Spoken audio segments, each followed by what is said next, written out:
ناظرین، میں ہوں ملک ظہیر بابر۔ افغانستان میں قیام امن کا خواب شرمندہ تعبیر ہونے کو خطرات درپیش ہیں، اور اس کی جو بڑی وجہ ہے وہ جو بائیڈن کی نئی انتظامیہ ہے۔ جو بائیڈن کے اعلیٰ مشیر برائے قومی سلامتی جیک سلیون نے کہا ہے کہ وہ افغانستان میں بارے جو امریکہ یعنی کہ ٹرمپ اور امریکہ کے درمیان جو معاہدہ تھا وہ اس پر دیکھیں گے، اس پر غور و خوض کریں گے، اور وہ افغان طالبان سے کچھ یقین دہانیاں چاہتے ہیں۔ ناظرین، یہ ایک ایسا بیان ہے جو توقع جس کی جا رہی تھی، کیونکہ جو بائیڈن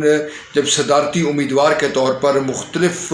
بحث مباحثوں میں شریک ہوتے تھے، ٹی وی انٹرویوز میں جاتے تھے، اس وقت بھی وہ یہ کہتے تھے کہ ٹرمپ کا جو معاہدہ ہے وہ جب آئیں گے تو اس پر غور و خوض کریں گے، اور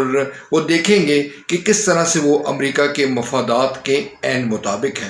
لہٰذا اب یہ جو سٹیٹمنٹ آئی ہے اس نے اس پر مہر تصدیق ثبت کر دی ہے کہ اب افغانستان میں جو ٹرمپ اور طالبان کے درمیان فروری 2020 میں جو معاہدہ ہوا تھا اس کا مستقبل کیا ہوگا، اس بارے کچھ یقین کرنا مشکل ہے۔ دوسرا ناظرین، طالبان کا رد عمل اس سٹیٹمنٹ پہ آ چکا ہے، اور انہوں نے کہا ہے کہ 14 مہینے انہوں نے جو ٹائم دیا تھا کہ غیر ملکی افواج افغانستان سے نکل جائیں، وہ اس پر قائم و دائم ہے۔ ان کا یہ بھی کہنا ہے کہ 14 مہینوں کے بعد وہ اپنی اسٹریٹجی پر ریویو کریں گے اور وہ پھر اس معاہدے کے پابند نہیں رہیں گے۔ یعنی کہ یہ ہم کہہ سکتے ہیں کہ آنے والے جو 2 ماہ ہے اس کے بعد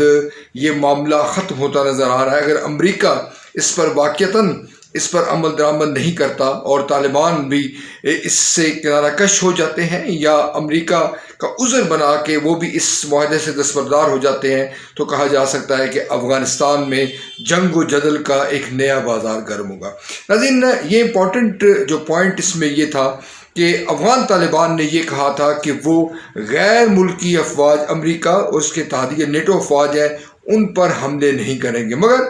جو کارروائیاں ہیں جو افغان حکومت کے جو اہلکار ہیں، جو سپاہی ہیں، ان پر ان کی کارروائیاں جاری رہیں گی۔ مگر دوسری طرف ہم نے یہ دیکھا کہ جب یہ معاہدہ جو ہی اس معاہدے پر عمل درآمد ہوا تو تیزی کے ساتھ افغانستان کے حالات خراب ہونے شروع ہو گئے۔ اس میں بہت ساری ایسی کارروائیاں ہوئیں جس میں طالبان نے خود آگے بڑھ کر اس سے ڈینائی کیا اور کہا کہ اس کارروائی میں ہمارا یعنی افغان طالبان کا کوئی ہاتھ نہیں ہے۔ افغانستان میں نظیر ٹارگٹ کلنگ ہو رہی ہے، اور اس کا آغاز جب معاہدہ ہوا اس کے بعد سے شروع ہو گیا تھا۔ داعش کی شکل میں جو پرتشدد گروہ ہے وہ بھی افغانستان میں سامنے آیا، اس نے بہت ساری فرقہ وارانہ بنیادوں پر ایسی کارروائیاں کی جس سے طالبان نے لا تعلقی کا اعلان کیا۔ اس تمام صورتحال کا یہ ہرگز مقصد نہیں ہے کہ افغان طالبان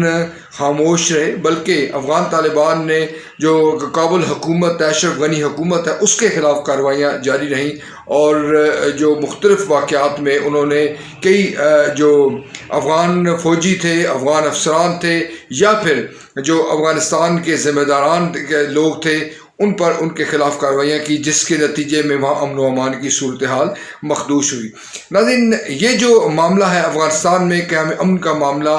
سوال یہ ہے کہ اس سے کون سے ملک مستفید ہو سکتے ہیں۔ لامحالہ طور پر اس سے سب سے جو بڑا بینیفیشری ہے وہ خود افغانستان ہے، کہ کم و بیش 2001 میں جب اٹیک کیا تھا امریکہ نے، اور اس کے بعد سے لے کر اب تک حالات جو ہے وہاں پر مخدوش ہیں، اور 9/11 کا عذر بنا کر امریکہ چڑھ دوڑا تھا۔ اس جنگ کے نتیجے میں امریکہ نے کیا حاصل کیا، طالبان نے کیا گین کیا؟ بظاہر دونوں فریقین اس میں خسارے میں رہے، مگر اب امریکہ جو ہے وہ اس سے وڈرا کر رہا ہے، اور یا ٹرمپ کے دور میں اس نے یہ کوشش کی فروری 2020 کے معاہدے کی شکل میں کہ وہ اس سے نکلے، اور ایک باعزت راستہ اس نے اختیار کیا کہ طالبان کے ساتھ معاہدے کے نتیجے میں وہ افغانستان سے جا رہا ہے۔ مگر حقیقت یہ ہے کہ امریکہ یا واشنگٹن یہ جنگ جیت نہیں سکا، اور اربوں ڈالر لگانے کے باوجود، اور جو ہزاروں جو اس کے فوجی تھے وہ زخمی ہوئے، سینکڑوں اس میں مارے گئے، مگر معاملہ جو کا توں رہا، اور امریکہ طالبان کو تسخیر کرنے میں ناکام رہا۔ دوسری طرف ناظرین، طالبان کے معاملے میں بھی یہ یقین سے کہا جا سکتا ہے کہ وہ مکمل فتح حاصل کرنے میں ناکام رہے۔ جو لوگ یہ دعویٰ کرتے ہیں کہ طالبان جیت گئے، وہ اس کنٹیکس میں بات کرتے ہیں کہ دونوں فریقین میں سے امریکہ دستبردار ہو رہا ہے، اور امریکہ معاہدے کی شکل میں امریکہ نے یہ کوشش کی کہ وہ اس جنگ سے پہلو تہی کرے، اس جنگ سے باعزت طور پر نکل جائے۔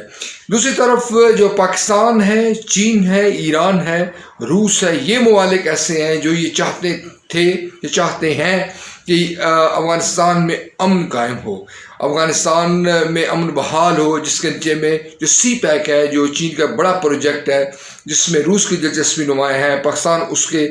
چین کے شانہ بشانہ کام کر رہا ہے۔ دونوں ملک یہ سمجھتے ہیں کہ جب کابل میں امن ہوگا، جب افغانستان میں امن ہوگا، تو اس خطے کی جو مشکلات ہیں، جو اس کے مصائب ہیں، اس میں کمی واقع ہوگی۔ جو ملک نہیں چاہتا یہاں پر امن کا قائم ہونا، وہ بجا طور پر وہ بھارت ہے، اور نئی دہلی یہ سمجھتا ہے کہ طالبان جب اقتدار میں آ جائیں گے، اور طالبان جب کابل کے اقتدار میں ایک بڑا اقتدار کے کیک میں سے بڑا حصہ وہ اپنے پاس رکھیں گے، تو لامحالہ طور پر ان کا جو جھکاؤ ہے وہ اسلام آباد کی جانب ہوگا۔ لہٰذا یہ ہم کہہ سکتے ہیں کہ پاکستان اور بھارت کی جو مخاصمت ہے، جو ان کے تعلقات میں جو کشیدگی ہے، وہ افغانستان پر بھی اس کے اثرات مرتب ہو رہے ہیں۔ نئی دہلی مودی سرکار یہ بھی سمجھتی ہے کہ جب افغانستان میں امن قائم ہو جائے گا، تو لامحالہ طور پر جو کشمیر کا معاملہ ہے وہ ایک برننگ ایشو کے طور پر جنوبی ایشیا میں اٹھے گا، اور پھر یہ خیال کیا جائے گا کہ اب افغانستان میں امن کے بعد کشمیر کا جو تصفیہ طلب جو مسئلہ ہے، اس کی جانب توجہ مبذول کی جائے۔ نئی دہلی نہیں چاہتا کہ کشمیر، مقبوضہ کشمیر کی جانب جو ظلم و تشدد جاری ہے، اس کی جانب دنیا کی توجہ مبذول ہو، اور جو عالمی برادری ہے، جو علاقائی طاقتیں ہیں، وہ یہ خیال کریں کہ اب اس مسئلے کو سارٹ آؤٹ ہونا چاہیے، اس معاملے کو حل ہونا چاہیے۔ دوسری طرف پاکستان کی یہ خواہش ہے کہ چونکہ سی پیک کی شکل میں ایک بڑا پروجیکٹ ہے، اور پاکستان یہ سمجھتا ہے کہ افغانستان میں امن کے ثمرات سے وہ مستفید ہوگا۔ یہ پاکستان کی کاوشیں ہیں، پاکستان کی انتھک جدوجہد تھی، جس کے نتیجے میں ٹرمپ انتظامیہ کو اس بات پہ قائل کیا جا سکا۔ ایک فیکٹر، یہ بڑا فیکٹر تھا کہ پاکستان کی جو سیاسی قیادت ہے، پاکستان کی جو ملٹری قیادت ہے، اس نے امریکہ کو اس بات پر آمادہ کیا کہ وہ اس صورت میں ہی اس مسئلے سے نکل سکتا ہے، جنگ سے نکل سکتا ہے، جب وہ طالبان کے ساتھ بات چیت کرے اور ایک معاہدے کی شکل ہو جس میں وہ باعزت طور پر نکل سکے۔ جو بائیڈن کا ناظرین کی اسلامی جانب سے جو بیان ہے وہ تشویشناک تو ہے، مگر یہ کہنا شاید قبل از وقت ہوگا کہ جو بائیڈن افغانستان میں مزید جو طاقت کا استعمال شروع کریں، یا وہ مزید یہ کوشاں رہیں کہ طالبان کو ایک بار پھر طاقت کے ذریعے تسخیر کیا جائے۔ جو بائیڈن کی جو شخصیت ہے یا جو ان کا تجربہ ہے، وہ کوئی اس میں نئے نہیں ہے، وہ طویل عرصے سے ایک نائب صدر کے عہدے پر بھی وہ موجود رہے ہیں، افغانستان کی جو صورتحال ہے وہ اس سے بخوبی آگاہ ہے۔ یہاں پر جو نائب افغان صدر ہیں، ان کا جو بیان ہے وہ بڑا اہم ہے۔ امر اللہ صالح نے کہا ہے کہ افغانستان کے جو طالبان ہیں ان کو امریکہ نے زیادہ رعایتیں دے دی ہے، یعنی کہ اشرف غنی حکومت یہ سمجھتی ہے کہ طالبان کو امریکہ نے یا ڈونلڈ ٹرمپ نے بہت زیادہ ریلیکسیشن دی، جس کے نتیجے میں طالبان زیادہ ہیوی نظر آئے، ان کی جو جیت کا جو تاثر ہے وہ زیادہ کھل کر سامنے آیا۔ اشرف غنی حکومت کا معاملہ یہ ہے کہ وہ ڈیپینڈ کر رہی ہے نیٹو فورسز پر اور امریکہ پر۔ یہ بخوبی جانتے ہیں اشرف غنی اور ان کے جو ہم نوا ہے، ہم خیال جو گروہ ہے، جو حکومت کے جو لوگ ہیں، کہ اگر امریکہ اور نیٹو افغانستان سے نکل جاتے ہیں تو ان کا اقتدار میں رہنا مشکل نہیں بلکہ ناممکن ہو جائے گا۔ لہٰذا وہ ان کی یہ کوشش ہے کہ کسی نہ کسی طرح سے جو افغانستان میں غیر ملکی افواج رہیں اور ان کا اقتدار کا سلسلہ چلتا رہے۔ یہی معاملہ بھارت کے ساتھ ہے۔ نئی دہلی سرکار یہ سمجھتی ہے کہ اگر غیر ملکی فورسز نکل جائیں گی تو ان کی جو مشکلات ہیں، جو ان کی انویسٹمنٹ ہے افغانستان میں، وہ یقیناً اس خسارے میں جانے کا خدشہ ہے، اور اس کے نتیجے میں جو طالبان مضبوط ہوں گے تو اس کا مطلب یہ ہے کہ پاکستان مضبوط ہوگا۔ ناظرین، جو مسئلہ ہے افغانستان کا وہ پیچیدہ ہے، اور پیچیدہ سے پیچیدہ تر اب یوں ہو رہا ہے کہ جو بائیڈن نے جو معاہدے کے خلاف کودتے ہیں، بظاہر اپنا جو وزن ہے، اپنا جو پلڑا ہے، ان کی جانب جھکا دیا ہے۔ آنے والے دن انتہائی اہمیت کے حامل ہے۔ یہ جو 2-3 مہینے ہیں، اس میں کیا ایک بار پھر طالبان اور امریکہ مذاکراتی عمل شروع کریں گے؟ کیا پاکستان اس میں کوئی کلیدی کردار ادا کرے گا؟ کیا یہ جو خطہ ہے یہ جنگ سے یا افغانستان کی جو بدامنی ہے اس سے بچ پائے گا؟ یہ ایسے سوالات ہیں جن کا جواب تلاش کرنے کی ضرورت ہے، اور جن کا جواب انحصار کرتا ہے